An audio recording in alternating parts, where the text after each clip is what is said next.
kuasa melakukan segala perkara. Yesusku maha kuasa.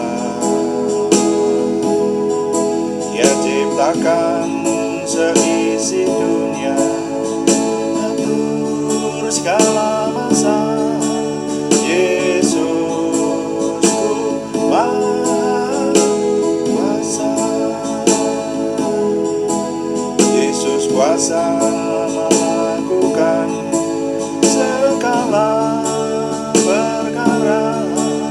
Yesusku maha kuasa.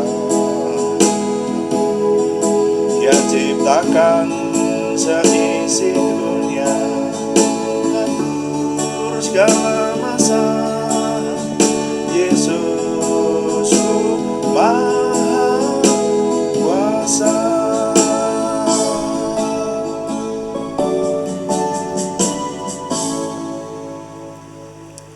Bapak, kami mengucap syukur untuk doa pada malam hari ini.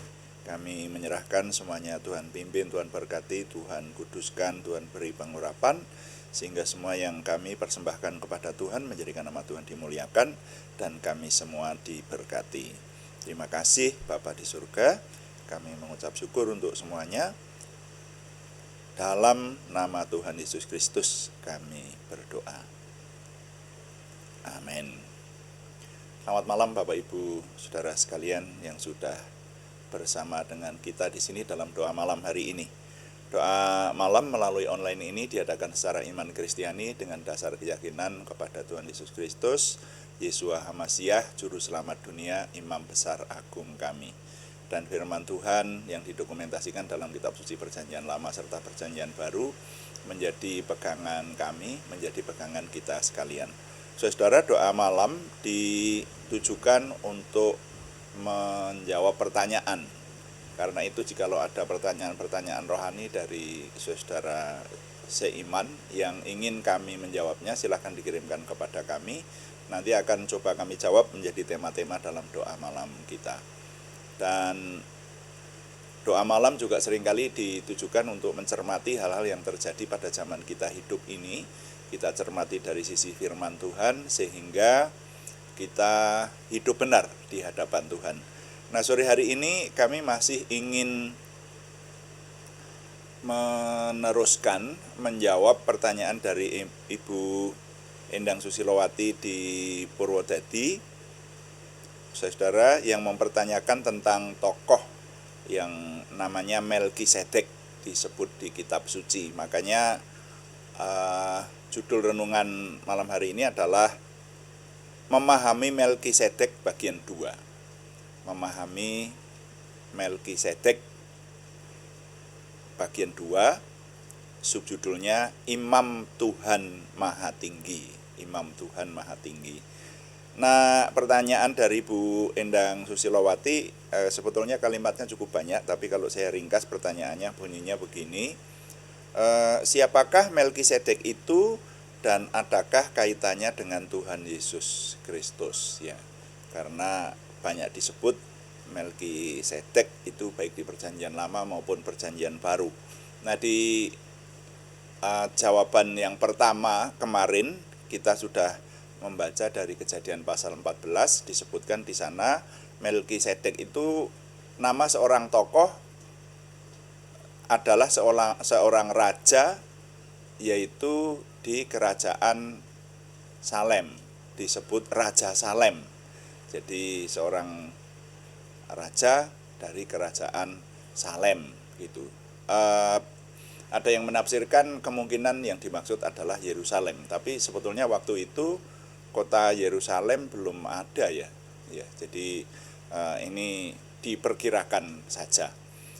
Karena Melkisedek ini disebutkan hidup pada zamannya Abraham. Jadi kerajaan di tengah umat pilihan Tuhan itu nanti keturunannya Abraham. Ya, sudah jauh di bawah begitu. Tapi Melkisedek itu tokoh yang ada pada zamannya Abraham. Ya, jadi masih kita belum bisa berbicara tentang umat pilihan Tuhan. Yang disebut umat pilihan Tuhan itu nanti keturunannya Abraham. Nah ini masih Abraham masih kemungkinan belum punya anak karena waktu itu masih disebut Abram, ya kan seperti itu. Abram belum memiliki keturunan Ishak yang akhirnya menurunkan umat pilihan Tuhan itu.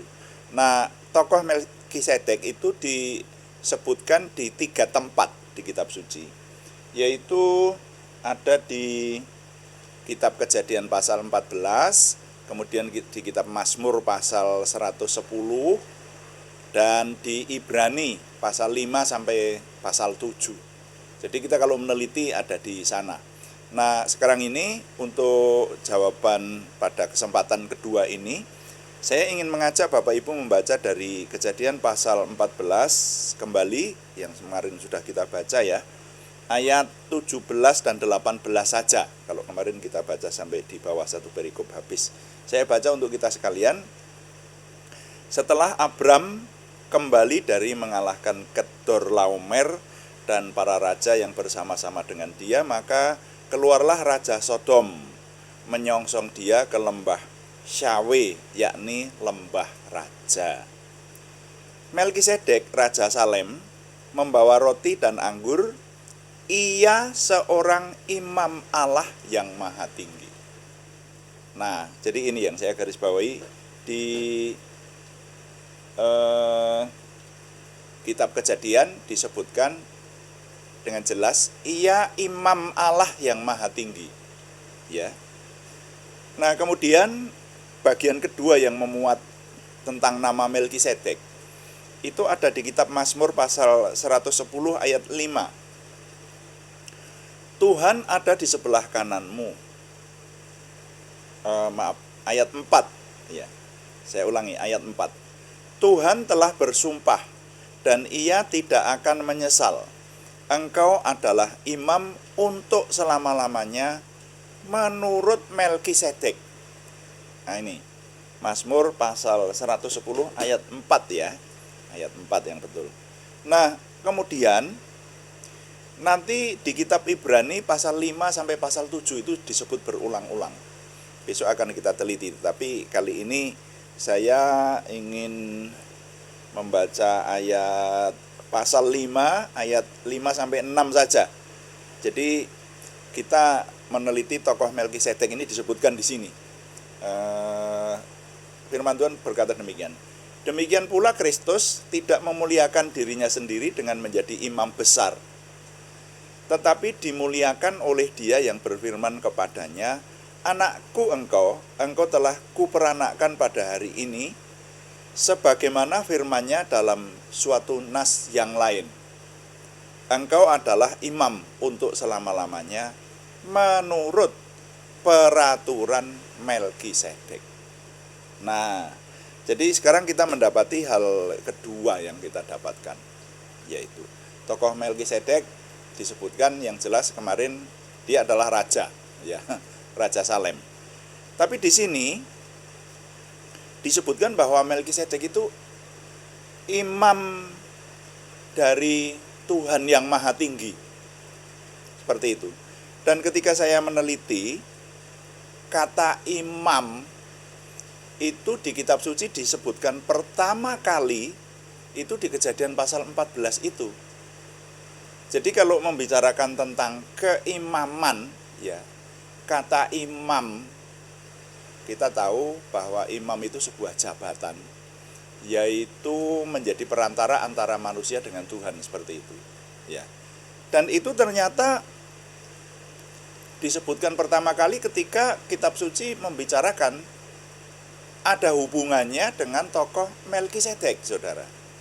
Nah, kita banyak memahami tentang keimaman itu nanti pada zamannya Musa dan Harun. Ketika Tuhan sudah menampakkan diri kepada umat pilihan Tuhan, kemudian Tuhan menetapkan imam Harun dari keturunan Lewi, dan kemudian nanti banyak diatur di kitab Imamat, nanti jauh sesudah Melkisedek, saudara ya. Tetapi ternyata jauh sebelum diatur di kitab Imamat, sudah ada tokoh yang menjadi imam dari Tuhan yang maha tinggi. Imam, di situ disebutkan imam Allah yang maha tinggi atau imam dari Elohim yang maha tinggi. Nah, ini artinya ini imam zamannya sebelum umat pilihan Tuhan terbentuk. Nah gitu. Ya. Dan dicatat di sana bahkan Abraham manusia terpilih itu. Ya, ini banyak disebut di banyak kitab, bukan hanya di kitab sucinya kita umat Kristiani. Di kitab suci lain juga diakui bahwa Abraham atau disebut dengan sebutan lain Ibrahim, ya. Karena bahasa Ibrani itu ya, itu tidak mengenal huruf hidup. Jadi mau dibaca Abraham ya boleh, Ibrahim ya boleh, ya, Ibrahim ya boleh, gitu. Kira-kira begitu. Nah, itu manusia yang terpilih, Bapak Abraham ini saja mempersembahkan 1/10 dari hasil yang dia dapat kepada Melkisedek, kepada Raja Salem ini. Dan di sini disebutkan ia adalah imam dari Tuhan yang maha tinggi. Jadi kalau saya boleh menyebut, dimungkinkan ini adalah imam pertama yang disebut di Alkitab. Sebelum Harun, sebelum keturunan Lewi ditunjuk sebagai imam, ada pribadi, ada seorang tokoh yang menjadi imam dari Tuhan yang maha tinggi. Nah, bahkan tadi yang kita baca di kitab Ibrani, firman Tuhan memberitahukan bahwa bahkan Tuhan Yesus ditetapkan menjadi imam besar agung menurut aturan Melkisedek, menurut peraturan Melkisedek, seperti itu. Di kitab Mazmur juga disinggung tadi, menurut Melkisedek, begitu. Jadi yang namanya Melkisedek ini mengatur soal keimaman kepada Tuhan. Nah, seperti itu. Saya rasa untuk kali ini hanya ini dulu yang kita dapatkan. Jadi sekarang sudah kita dapatkan 2 data ya. Tokoh yang disebut Melkisedek itu Bu Endang Susilowati yang mempertanyakan. Kita sudah mendapatkan 2 data. Data yang pertama bahwa tokoh Melkisedek itu adalah Raja Salem, dan yang kedua dia adalah imam dari Tuhan yang maha tinggi. Nah, berikutnya walaupun sering disebutkan bahwa tokoh Melkisedek ini tokoh yang misterius karena tidak banyak dikisahkan di kitab suci, tapi nanti akan kita jumpai data-data yang lain, lalu kita boleh menyimpulkan atau memperkirakan siapakah dia sebetulnya, seperti itu. Ya, jadi yang sudah kita dapati sekarang, Melkisedek adalah Raja Salem dan imam dari Tuhan yang maha tinggi.